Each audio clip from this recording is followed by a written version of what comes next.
Di kisah kali ini, kita akan bercerita tentang Elara, tahanan wanita yang selalu diganggu oleh sosok yang berada di balik dinding sel tahanan. Yuk, kita simak ceritanya di sini.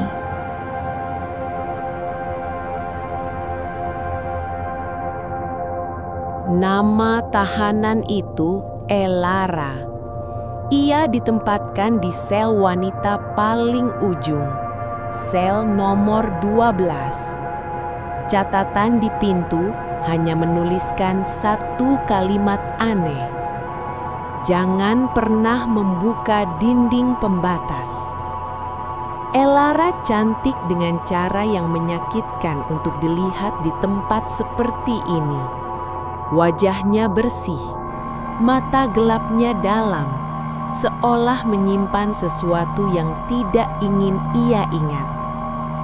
Para sipir menghindari tatapannya, bukan karena pesona, melainkan karena sejak Elara masuk, sel di sebelahnya dinyatakan kosong. Setiap malam, Elara mendengar suara seseorang tidur. Napas panjang, berat, seolah dada yang bukan manusia sedang mengembang dan mengempis tepat di balik dinding. Bunyi itu selalu datang dari sisi kanan selnya, tidak pernah berpindah, tidak pernah mendekat, dan itulah yang membuatnya lebih menakutkan. Elara pernah memukul dinding itu, 1 kali, 2 kali. Pada ketukan ketiga, sesuatu membalas dari sisi lain. Bukan ketukan, melainkan usapan pelan seperti telapak tangan yang sedang menenangkan anak kecil.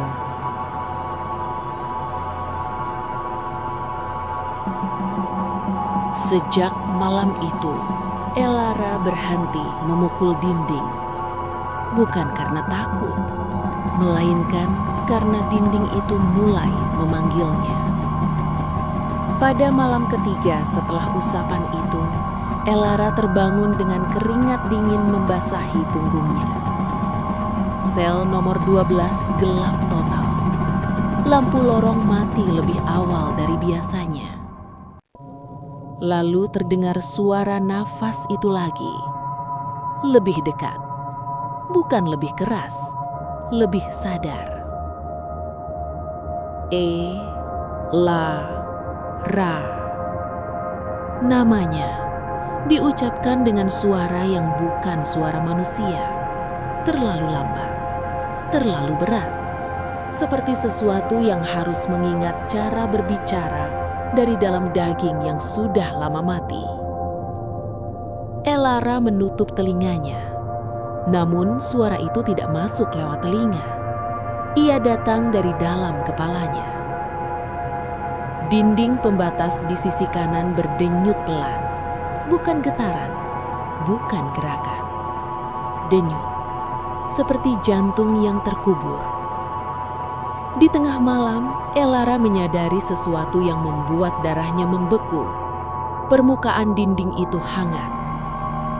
Ia menempelkan telapak tangannya. Dari sisi lain, sesuatu juga melakukannya. Untuk pertama kalinya, telapak itu lebih besar dari tangannya. Dan untuk pertama kalinya, dinding itu bernafas bersamanya.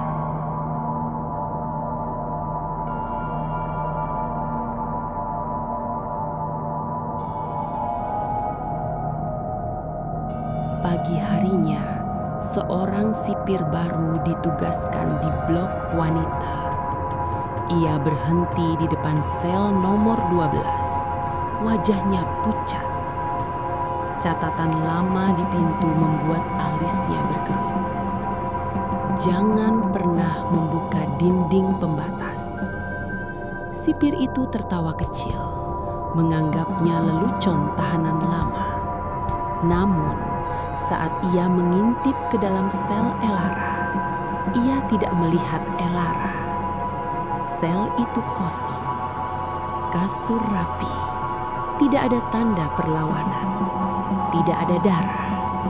Hanya satu hal yang aneh, Dinding pembatas di sisi kanan kini memiliki bekas telapak tangan dari dalam, menonjol keluar, seolah seseorang menekan dari balik tembok beton.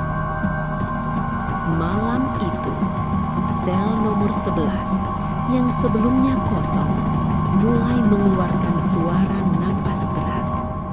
Dan di balik dindingnya, seorang tahanan wanita duduk bersila di lantai, memeluk lututnya. Wajahnya bersih, matanya gelap dan dalam. Namanya Elara.